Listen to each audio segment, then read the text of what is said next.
할렐루야. 오늘 주일 예배 나오신 여러분을 예수님 이름으로 환영하고 축복합니다. 우리 이 시간 경건한 마음으로 마음을 다해 하나님을 예배하는 시간 되길 원합니다. 다 같이 자리에서 일어나셔서 주님 임재를 찬양드리겠습니다.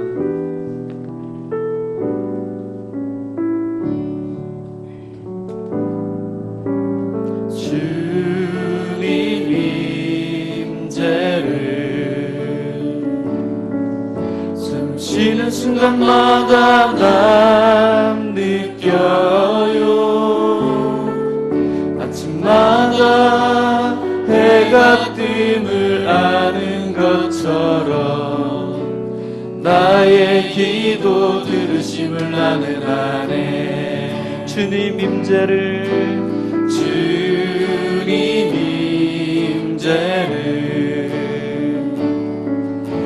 쉬는 순간마다 난 느껴요.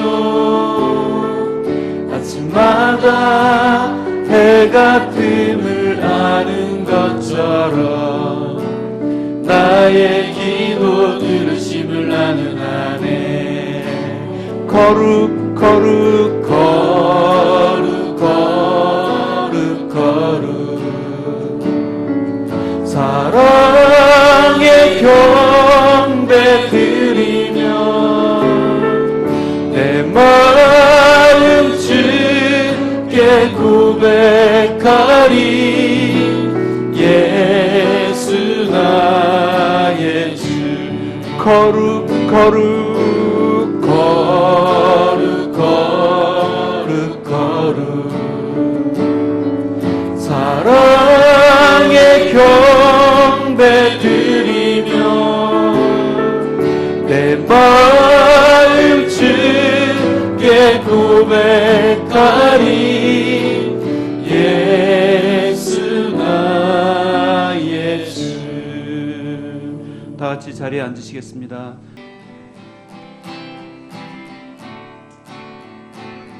주의 장막이 어찌 아름다운지요. 내 영이 사모합니다.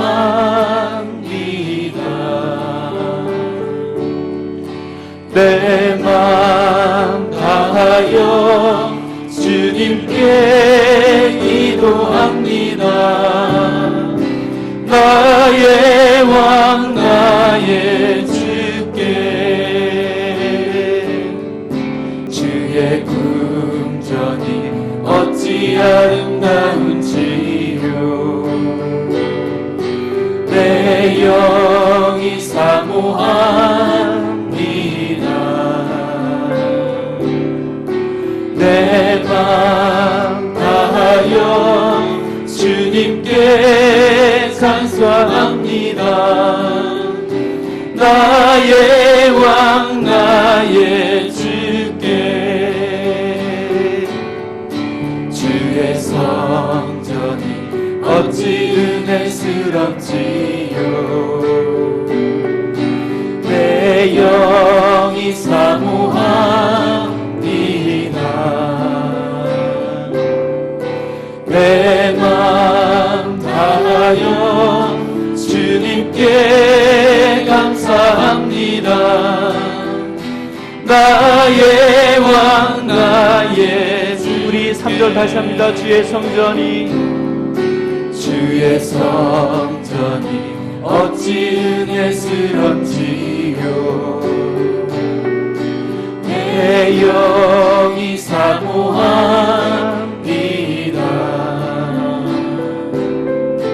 내 맘 다하여 주님께 감사합니다. 나의 왕 나의 주께 나의 왕 나의 주께 나의 왕 나의 주께 모든 영광을 하나님께 모든 영광을 하나님께 모든 영광을 하나님께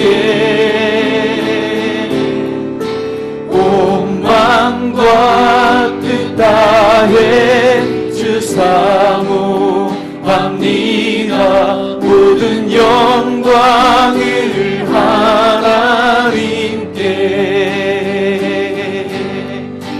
예수님 찬양 받으소서. 예수님 찬양 받으소서.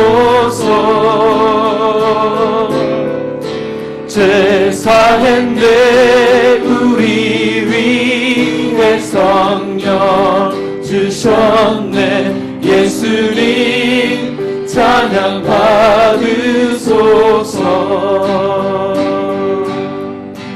위로의 성령님이시여.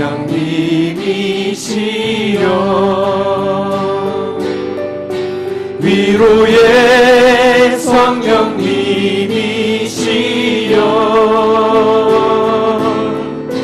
우리 안에 계셔서 늘 인도하셨네.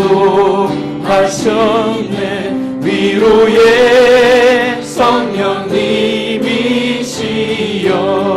모든 영광을 하나님께, 모든 영광을 하나님께.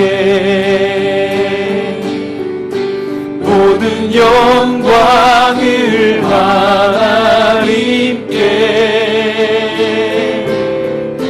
온 마음과 뜻 다해 주 사모합니다.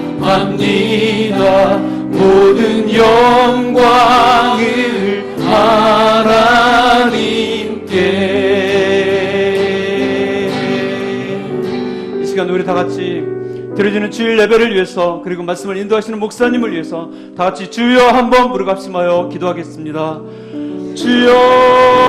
그렇게 하신 하나님 아버지 감사합니다. 하나님, 모든 영광 하나님께 올려드립니다. 하나님, 우리의 찬양과 기도를 받아주시옵소서. 우리의 예배를 받아주시옵소서. 하나님, 이 시간 우리가 주님 앞에 나와 허투루 드리는 예배가 아니라 우리의 몸, 마음과 뜻과 정성을 다하여 하나님께 올려드리는 그런 예배가 될 수 있도록 하나님 역사하여 주시고, 오직 하나님께만 영광 돌리는 이 시간이 되기를 간절히 바라고 원하오니 하나님 함께하여 주시옵소서. 예배드리는 각 심령 한 영혼 하나님 만져주시고 만나주시고 그 가운데 역사하시어서 하나님 모두가 살아계신 하나님을 하나님 경험하고 만날 수 있는, 인격적으로 만나는 예배의 시간 되게 하여 주시옵소서.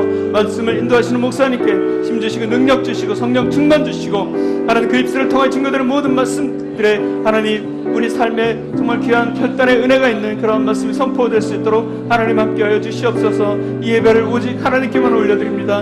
하나님 영광 받으시고 우리의 예배를 받아 주시옵소서. 하나님 감사합니다. 참 좋으신 아버지 하나님 감사합니다. 우리를 사랑하여 주셔서 하늘 보좌를 버리시고 이 땅 가운데 오신 예수님 감사합니다. 예수님께서 이 땅에 오심을 기다리며 또 기도하며 소망하며 준비하는 그런 대강절을 오늘부터 보내게 됩니다. 주님, 우리의 마음 가운데 이 기다림이 우리 가운데 소망이 되게 하시고 기쁨이 되게 하시고 은혜가 되게 하시고 감사가 되어질 수 있도록 하나님 은혜 내려 주옵소서. 저희들이 한 주 동안 살아가면서 알고 지은 죄 모르고 지은 여러 가지 허물들을 가지고 나왔습니다. 이 시간 십자가 앞에 그 모든 것들을 내려놓사오니 우리의 모든 무거운 짐이 평강 가운데 가벼움으로 자유함 가운데 거할 수 있도록 은혜를 베풀어 주옵소서. 오늘 이 자리에 올 때 불편한 마음을 가지고 온 이들이 있습니까? 주님, 그 마음을 부드럽게 하여 주시고 평강의 마음으로 바꿔주시고 옥토의 마음으로 기경하여 주셔서 오늘 드려지는 예배가 영과 진리로 예배하게 하여 주시고 말씀과 성령으로 예배하는 귀한 시간 되어질 수 있도록 함께하여 주옵소서. 예배하는 자를 찾으시겠다라고 말씀하셨사오니 한 분 관객이신 하나님 앞에서 모든 성도들이 배우가 되어서 하나님께로만 영광 돌려드리는 참된 예배가 되어질 수 있도록 함께하여 주옵소서. 주님, 이 시간 이 공간 가운데 임하여 주옵소서. 성령님 임재하여 주옵소서. 각 사람의 머리부터 발끝까지 예수 그리스도의 보혈로 덮어주셔서 저들이 가지고 있는 모든 근심과 염려와 두려움과 걱정과 섭섭한 마음들, 모든 환경의 문제들 나사렛 예수 그리스도의 이름으로 명하노니 떠나갈지어다, 사라질지어다. 주님, 하늘의 평강을 우리에게 더하여 주셔서 더 이상 아버지 하나님, 우리의 외적인 것에 연연해하지 않도록 동행하여 주시고 내가 주님의 자녀임을 기뻐하며 감사하며 예수님께서 승리하셨던 것처럼 우리도 승리하는 그런 인생 되어지기를 소망합니다. 특별히 육체적인 연약함을 들고 온 이들이 있습니까?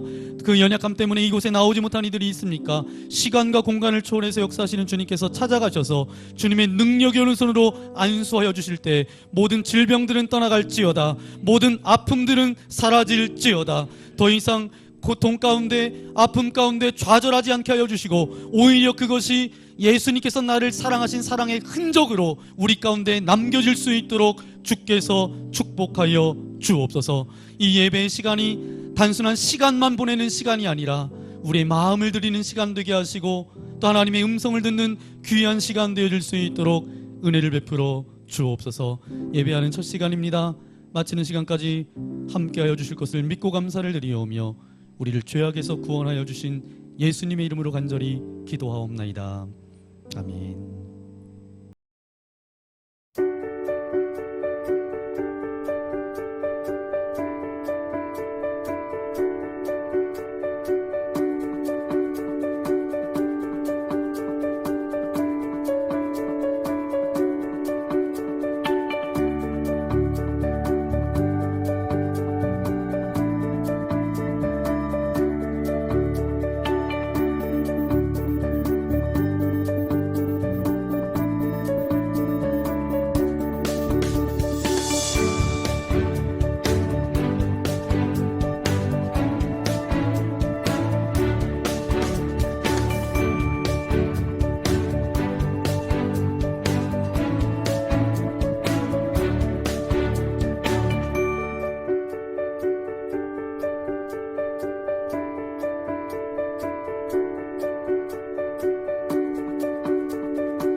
오늘도 예배 가운데 나온 믿음의 교우들을 함께 축복했으면 좋겠습니다. 우리 손을 내밀어서 우리 서로를 바라보면서 함께 축복하기 원합니다.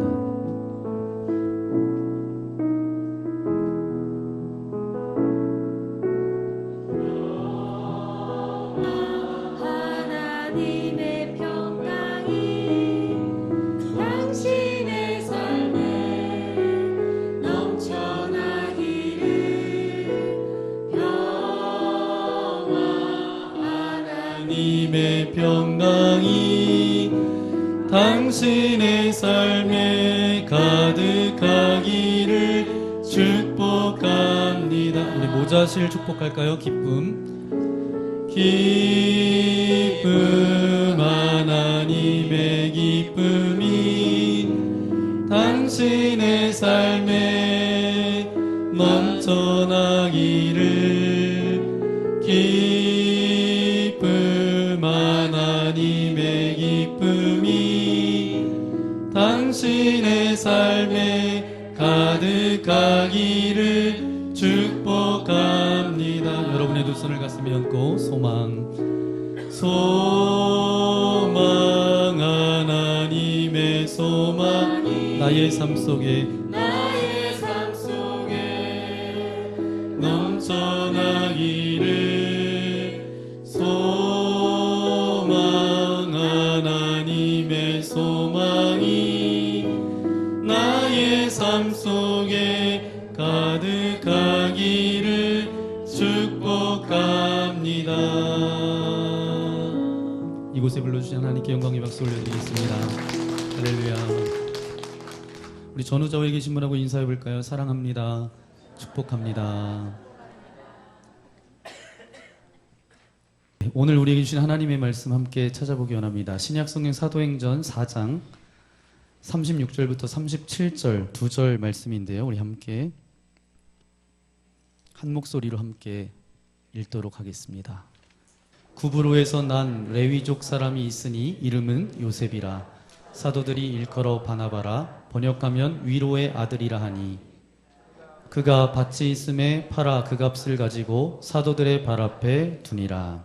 아멘. 오늘 벌써 사도행전 12번째 강해입니다. 그래서 사도행전 4장 36절 37절 말씀을 가지고 우리 제목을 함께 고백해 볼까요? 시작. 초대교회 아름다운 사람 바나바. 네, 바나나가 아니고 바나바입니다. 초대교회 아름다운 사람 바나바. 석학이자 당대 최고의 지성인으로 뽑히는 한 분이 계십니다. 한국의 대표적인 지성인이죠. 무신론자였던 한 분이 세례를 받으셨는데 2007년 7월 23일 일본 도쿄에서 받으십니다. 사진을 잠깐 보여주시면, 네, 7월 23일 일본 도쿄에서 세례를 받으셨고요. 서울대 국문학과를 졸업하셨고 20대 문단에 데뷔한 소설가이기도 하시고요. 서울신문, 한국일보, 경향신문, 중앙일보 논설위원으로 또 초대 문화부 장관을 지내신 이어령 교수님이십니다. 최근에 이제 마지막 내 삶 가운데 마지막 인터뷰한 내용이 이제 신문 지면을 통해서 그렇게 발표되기도 했습니다. 그때 이제 이분이 세례받을 때 어떤 한 분이 그 자리에서 이렇게 말했대요. 평생 처음으로 꿇은 무릎이다. 한국의 대표적인 지성인이 지금까지 쌓아온 인본주의적인 작업을 뒤로하고 지성의 세계에서 영성의 세계로 들어간 순간이었다. 근데 이어령 교수님 스스로는 이렇게 고백합니다.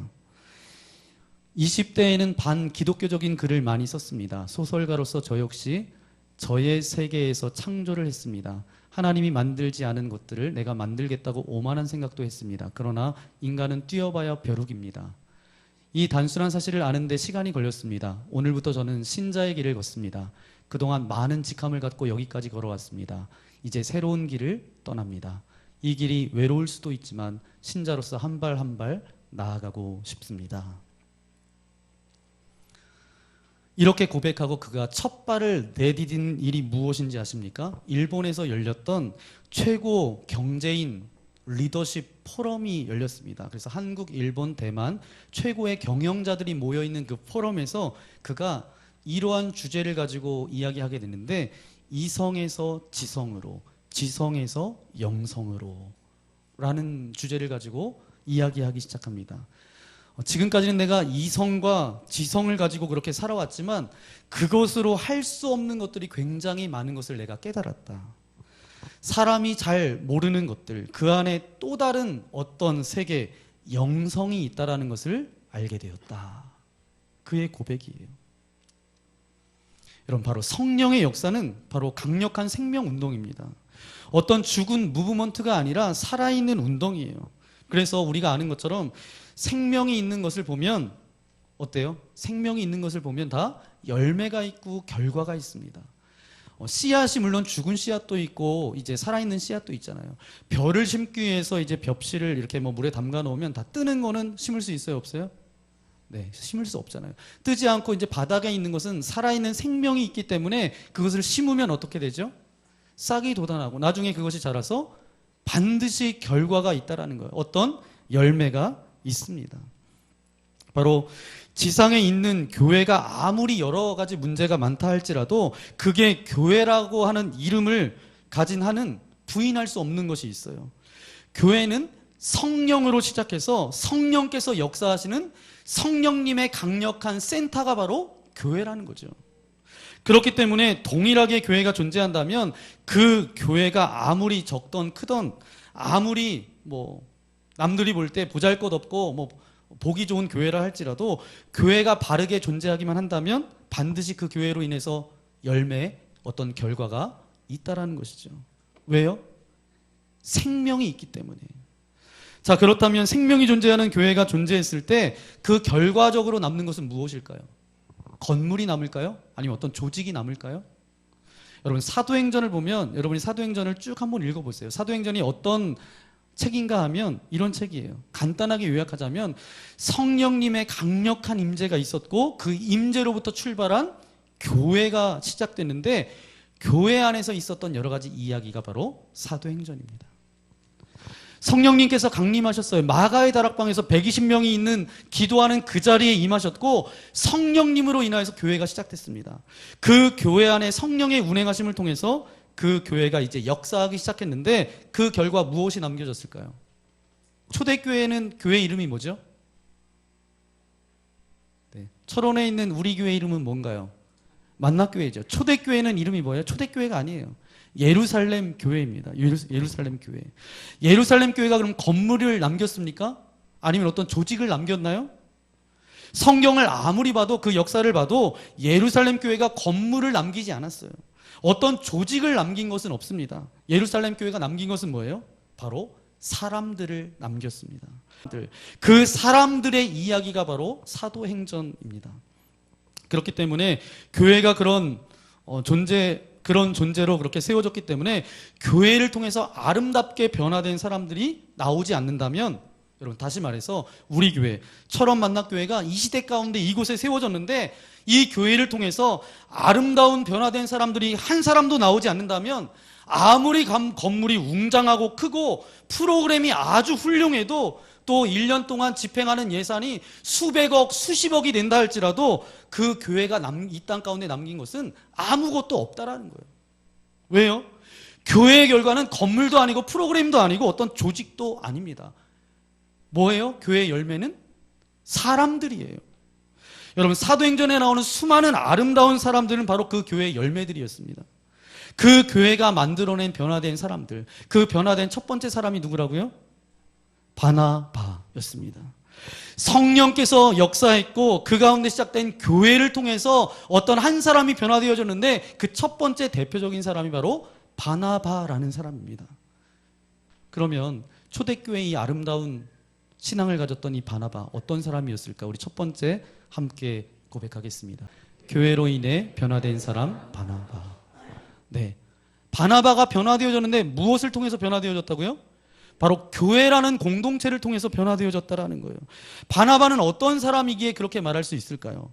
36절 말씀 우리 다시 한번 함께 읽겠습니다. 구브로에서 난 레위족 사람이 있으니 이름은 요셉이라. 사도들이 일컬어 바나바라. 번역하면 위로의 아들이라 하니. 아멘. 바나바의 원래 이름은 뭐예요? 네, 요셉입니다. 구브로에서 났고요. 레위족 사람이었다라는 거죠. 이름은 요셉이고, 이제 제사장 가문의 아주 경건한 유대인, 유대 전통 가운데 속해 있던 사람이 바로 이 요셉이라는 인물입니다. 그런데 성령이 역사하면서 교회가 탄생했고 교회가 생명의 능력을 가지고 그 내뿜기 시작했을 때에 그의 설교를 듣고 그 교회 안에서 변화된 한 사람, 그 교회의 결과물, 어떤 열매, 바로 바나바인데, 그런데 이 바나바에 대해서 사도들이 붙여준 별명이 있었어요. 그 별명이 뭐예요?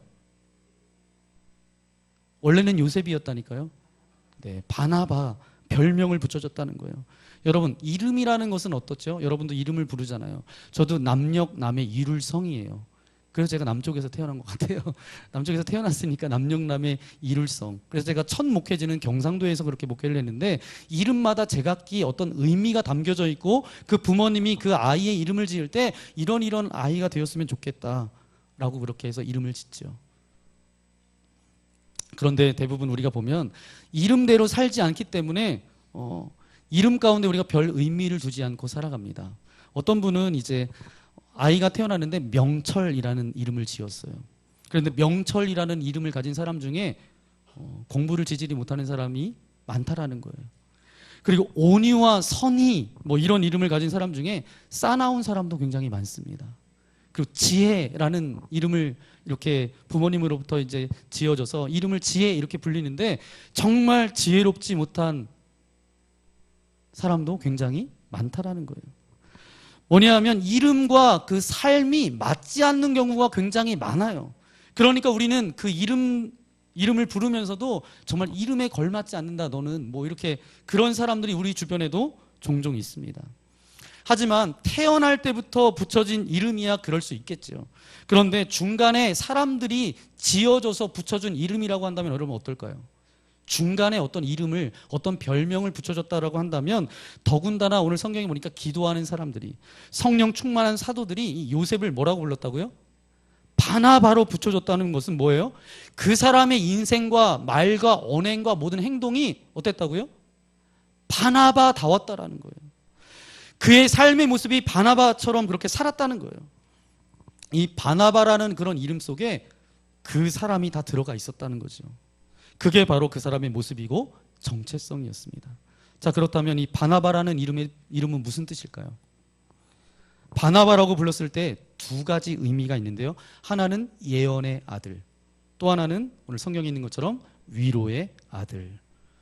한국말로 하면 이렇게 이야기할 수 있어요. 권위자, 권위자라고 이야기할 수 있어요. 위로하고 권면하는 아들이다, 그런 뜻입니다. 참 놀라운 이름이죠. 물론 사도들이 성령 충만해서 그렇게 지어졌기도 했지만 그 이름이 바나바의 변화된 그 모습을 다 반영해 주고 있는 거예요. 그 요셉이라는 이름을 가지고 있었지만 바나바라는 별명이 더 걸맞을 정도로 그렇게 이름을 지어줬다라는 거죠. 왜냐하면 사람들이 예수님을 믿으면 변해요, 안 변해요? 변해요. 변했다라고 했을 때 뭐가 변했나요? 얼굴이 변하나요? 아니에요. 저의 중심이 변합니다. 그 중심이 변하는데 그 중심이 변하면 나타나는 것이 무엇인지 아세요? 관계에서 나타난다라는 거예요. 여러분, 예수님 믿는다라고 갑자기 안 좋았던 인물이 좋아지나요? 아니에요. 무조건 그의 삶의 어떤 조건이 달라지나요? 그렇지 않습니다. 하지만 그의 삶의 태도가 달라지기 때문에, 그의 중심이 달라지기 때문에 예수 믿는 사람, 예수님 믿고 변화된 사람들은 관계가 달라집니다. 그러면 그 관계는 어떤 관계일까요? 두 가지로 제가 말씀드릴 수 있는데, 첫 번째는 하나님과의 관계예요. 또 하나는 누구와의 관계일까요? 이웃과의 관계예요. 하나님과의 관계를 새롭게 맺기 시작합니다. 그리고 이웃과의 관계도 새롭게 맺기 시작해요. 그게 바로 변화된 사람이에요. 달라진 사람의 아름다운 모습을 보면 하나님과의 관계를 새로 그렇게 맺기 시작합니다. 그리고 사람들과의 관계에서도 아름다운 관계를 맺기 시작한다는 거예요. 그것이 바로 변화된 사람들입니다. 예언의 사람이라는, 예언의 아들이라는 요 말 가운데 이런 의미가 담겨져 있어요. 하나님과의 관계를 묘사하고 있습니다. 그가 하나님과의 어떤 관계를 맺고 있는지 예언의 아들, 여기에서 우리가 찾을 수 있고요. 위로의 아들이었다. 바나바는 사람과의 어떤 관계를 맺고 있는지를 우리에게 보여주고 있습니다. 바로 이런 사람이 바로 바나바였어요. 그럼 두 번째, 바나바는 어떤 사람이었을까? 우리 함께 고백하기 원합니다. 하나님을 향해서 순수한 사람 바나바. 하나님을 향해서 순수했다라는 거예요. 여러분, 예언의 아들, 제가 좀 전에 말씀드렸죠. 이 말 속에서 어떻게 하나님과 관계를 묘사하고 있는가? 예언에 있어서 가장 중요한 것은 다른 것이 아닙니다. 예언하니까 여러분이 그렇게 생각할 수 있어요. 어떤 무슨 신비한 기적과 표적 이런 것이 있었나? 아니, 그런 것이 아니라 예언하는 사람에게 있어서 가장 중요한 것은 무엇일까요? 바로 깨끗한 마음이에요. 하나님을 향한 그런 순수한 마음입니다. 근데 사도들이 요셉을 바라보면서 바나바라고 부를 때에 바로 그에게서 그가 하나님을 향한 그 마음이 있다라는 것을 알게 되었다라는 거예요. 결코 이게 무슨 예언의 아들, 그러니까 바나바가 예언의 은사가 있어서 막 예언해주고 앞으로 당신의 삶 가운데 이런 일이 있을 겁니다, 예언해주고 기도해주고 그랬다라는 뜻이 아니에요. 만일 그가 그런 은사를 가지고 예언하는 일을 했다라고 한다면 저를 뭐라고 불렀을까요? 예언의 아들이라고 부르지 않고 예언자라고 불렀을 거예요. 그런데 성경에서 뭐뭐뭐의 아들 이렇게 나올 때에는 그의 성품의 속성, 내면이 그렇다라는 거예요. 그럼 하나님의 아들이라는 것은 무슨 뜻일까요? 종종 제 아내가 그렇게 이야기하더라고요. 저희 아버지가 이제 이렇게 말하는 거, 뛰는 거, 이제 하는 그 모든 행동이 제가 할 때도 그 아버지의 모습이 있다는 거예요. 그러니까 하나님의 아들이라는 것은 무슨 뜻일까요?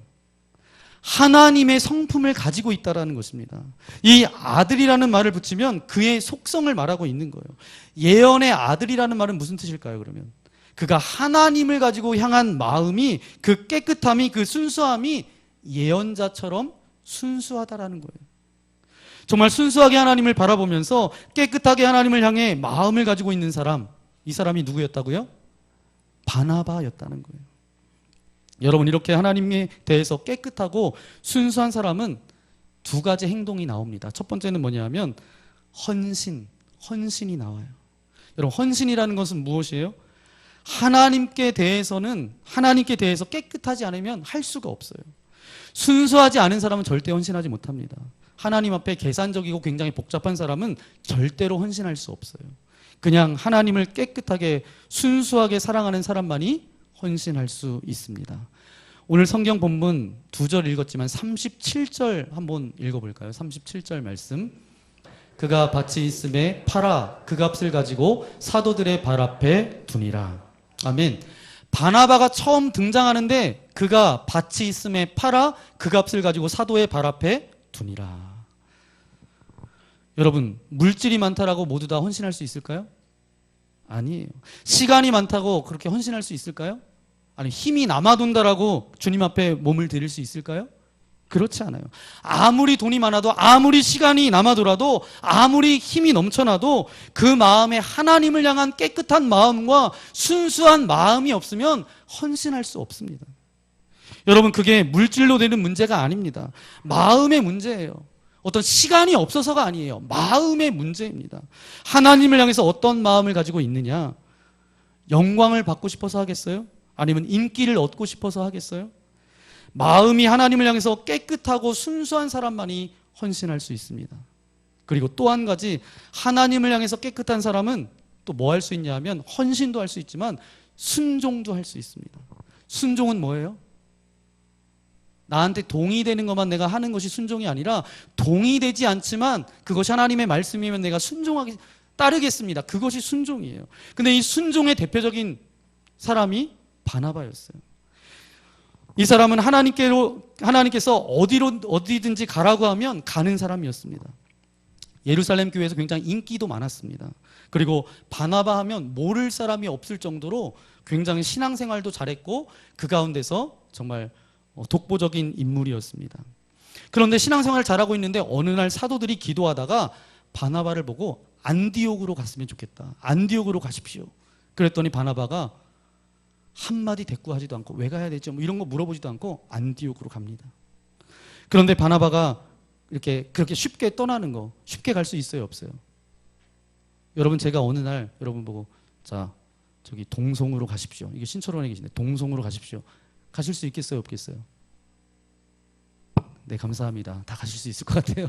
네. 근데 이 바나바는 그냥 이렇게 순종했다라는 거예요.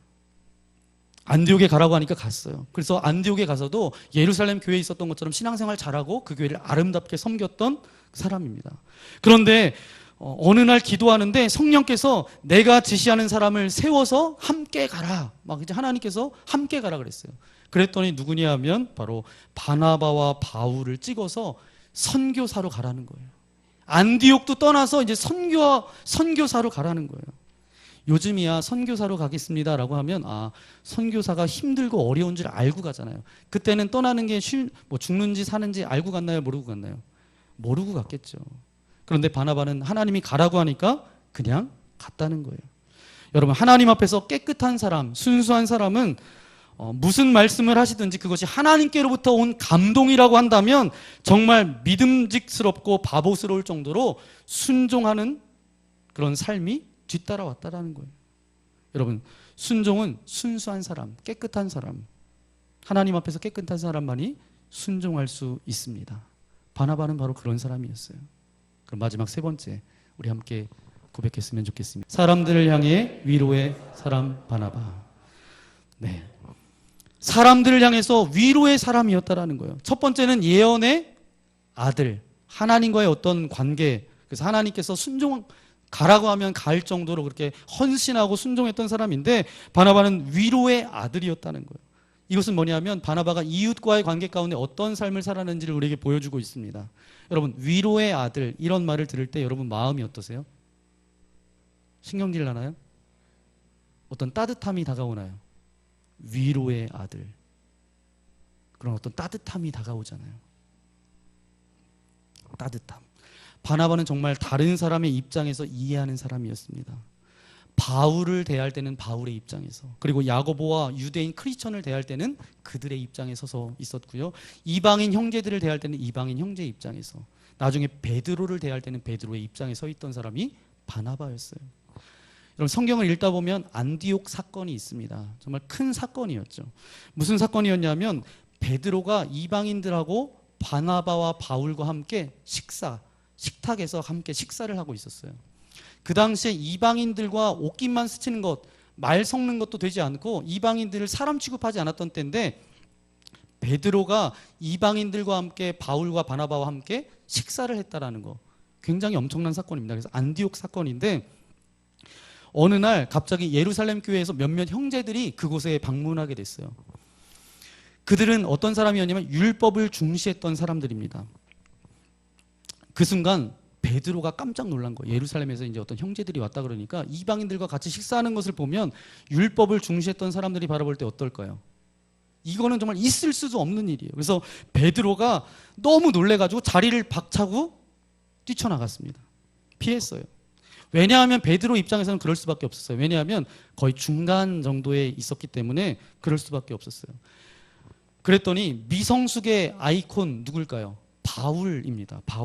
바울은 핏대를 올려가면서 베드로를 공격합니다. 어떻게 그렇게 식사하다가 갑자기 그 형제들이 왔다고 그 식사 자리를 박차고 나아갈 수 있냐?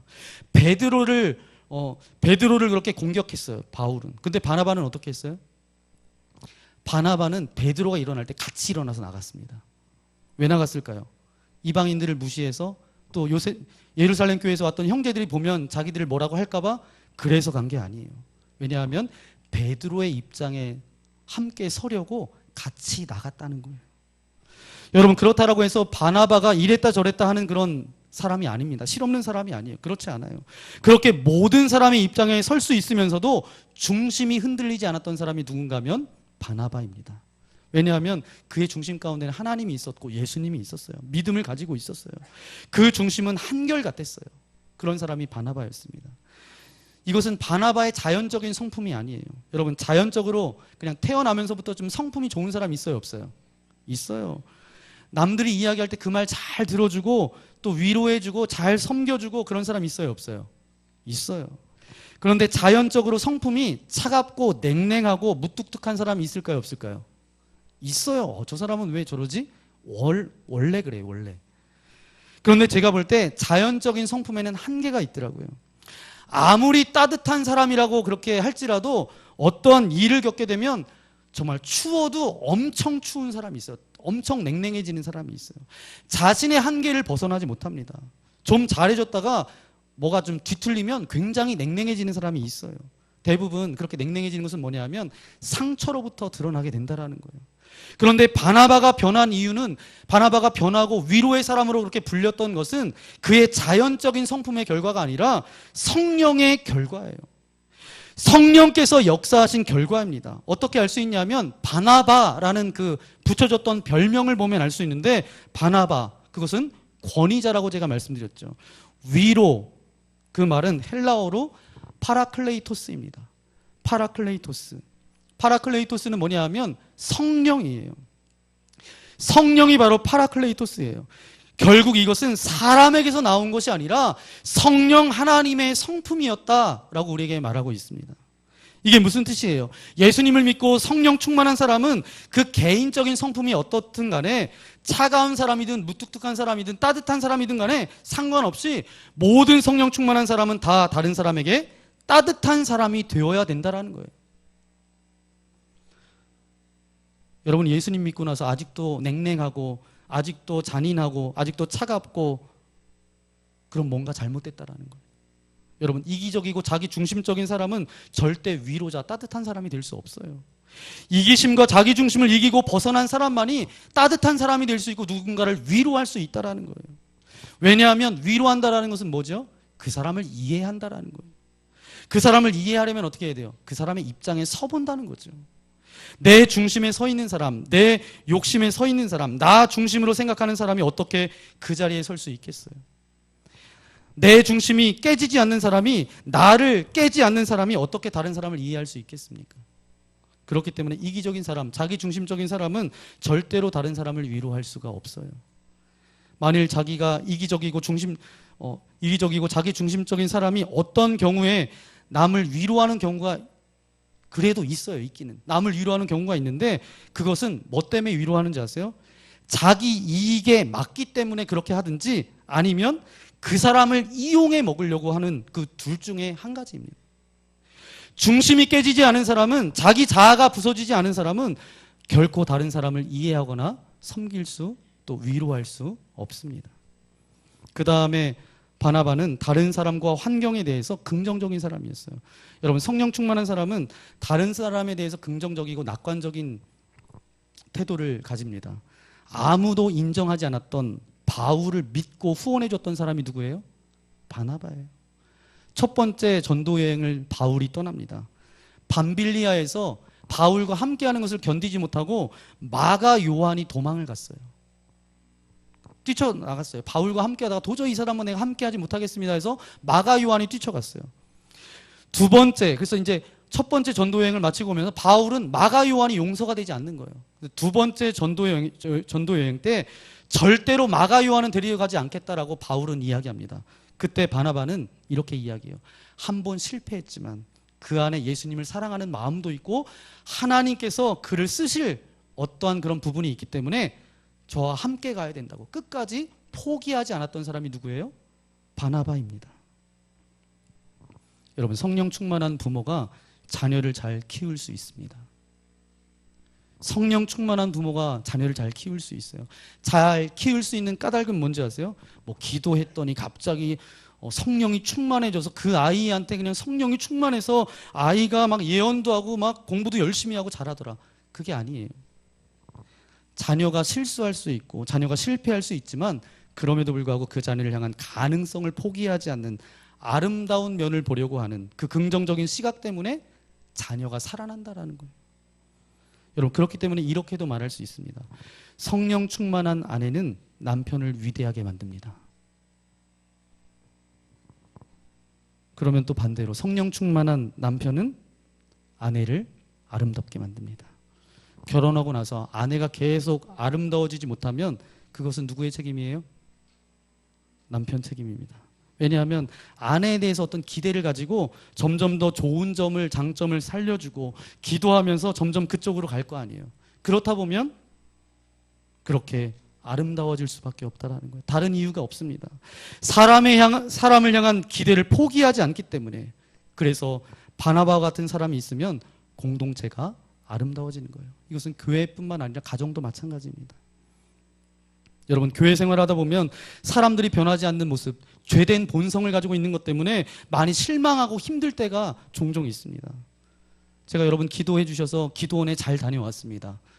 기도원에 이렇게 가서 금식하면서 기도하는데 제가 잠깐 나가서 이렇게 산책을 하고 있었는데 어느 지역에서 온 목사님을 제가 만나게 돼서 그분과 이야기를 나누게 됐는데 그 목사님이 기도원에 올라온 이유가 있었어요. 내가 정말 앞으로 목회를 해야 될지 말아야 될지. 그리고 이 목회라는 것이 굉장히 생산적인 일인가? 그런 고민을 가지고 오셨어요. 사람이 변하지 않아도 이렇게 변하지 않는 거에 대해서 어떤 자괴감과 실망과 이런 목회를 해야 되는지 말아야 되는지 그런 것을 가지고 하나님 앞에 기도하기 위해서 올라오셨더라고요. 이런저런 말씀을 많이 쏟아놓으시는데 제가 할 수 있는 건 뭐냐면 들어드리는 것밖에 없었어요. 그냥 들어드리고 저도 함께 기도하겠습니다. 그때 제가 숙소에 들어와서 오늘 여러분과 나눌 이 바나바를 묵상하면서 다시 믿음을 갖고 기도했습니다. 예루살렘 교회, 초대교회의 결과로서 열매로서 나타난 사람이 누구라고요? 바나바. 그럼 초대교회에만 있을 수 있을까요? 오늘 이 자리에 있는 우리 교회의 결과로서 바나바와 같은 인물이 나올 수 있을까요? 없을까요? 아멘? 저는 바나바와 같은 성도들이 많이 그렇게 세워질 것을 분명히 믿었어요. 그리고 우리 교회가 그런 공동체가 되기를 소망합니다. 아무리 힘들어도 우리가 포기하지 않고 기대하고 나간다면 성령 하나님께서 이 교회 가운데 역사하시기 때문에 바나바처럼 깨끗한 사람, 따뜻한 사람, 하나님을 향해서 순수한 사람, 사람을 향해서 위로하는 사람, 이런 아름다운 사람들이 만들어지지 않을까. 왜요? 교회 안에는 생명이 있으니까, 그 능력이 있으니까. 이제 여러분의 삶의 목표를 정하셔야 됩니다. 여러분의 삶의 목표가 어떤 목표가 되어야 될까요?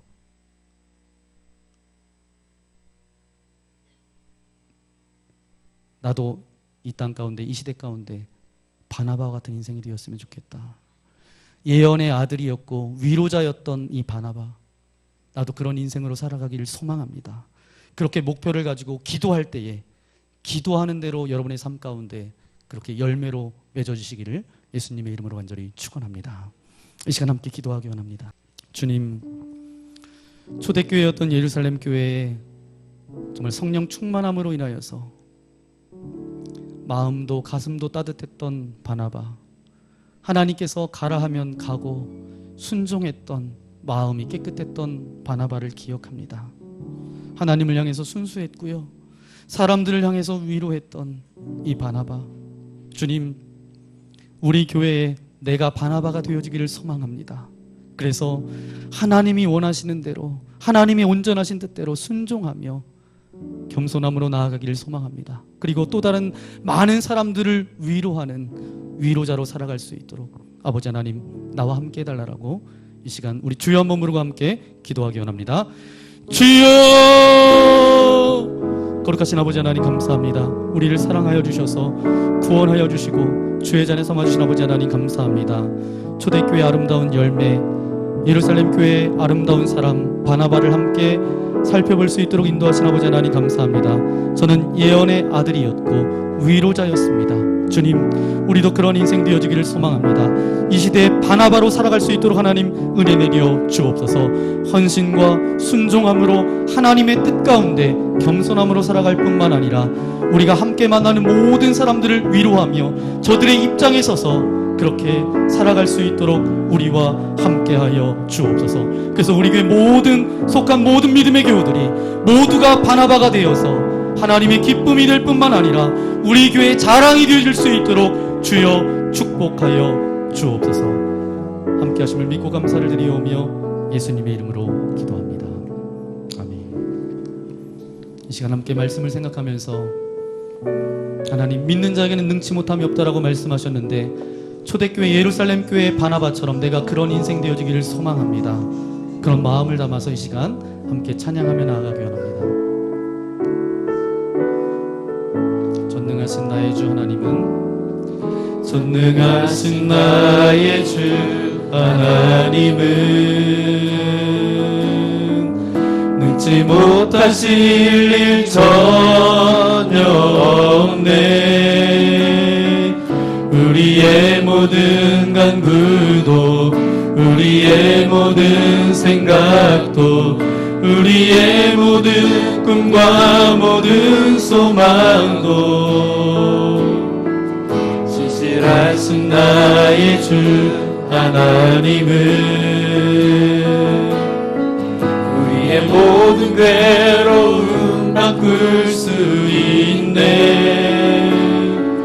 불가능한 일 행하시고 죽은 자를 일으키시니 그를 이길 자 아무도 없네. 주의 말씀 의지하여 깊은 곳에 금을 던져 오늘 그가 놀라운 일을 이루시는 것 보라.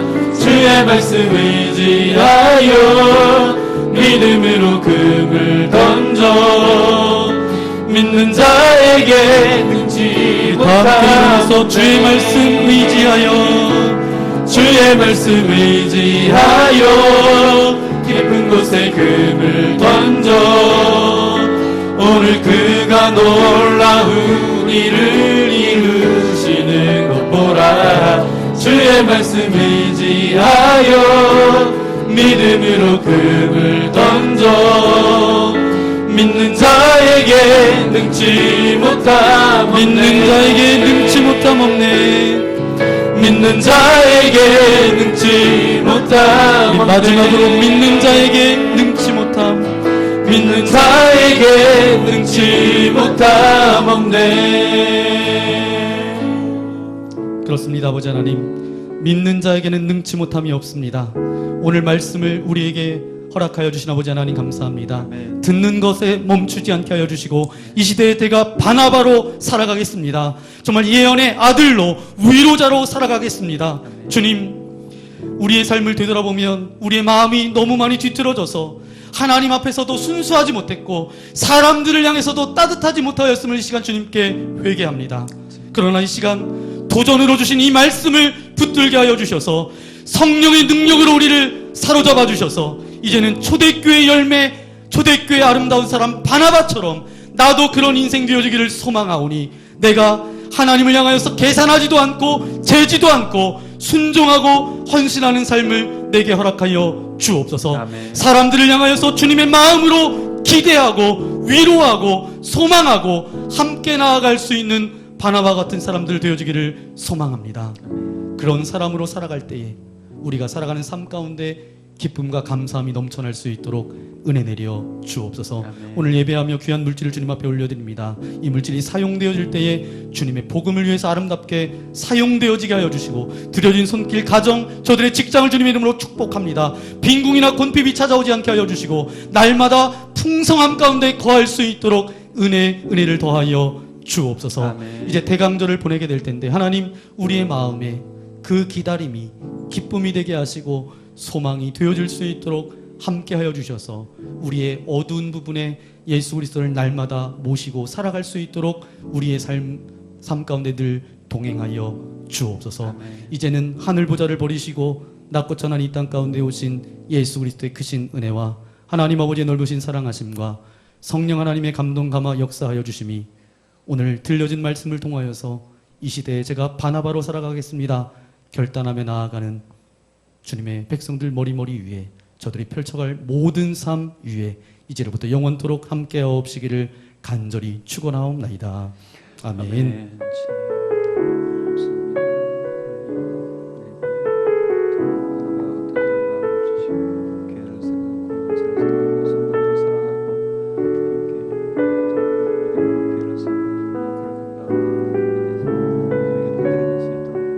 하나님 역사해 주십시오.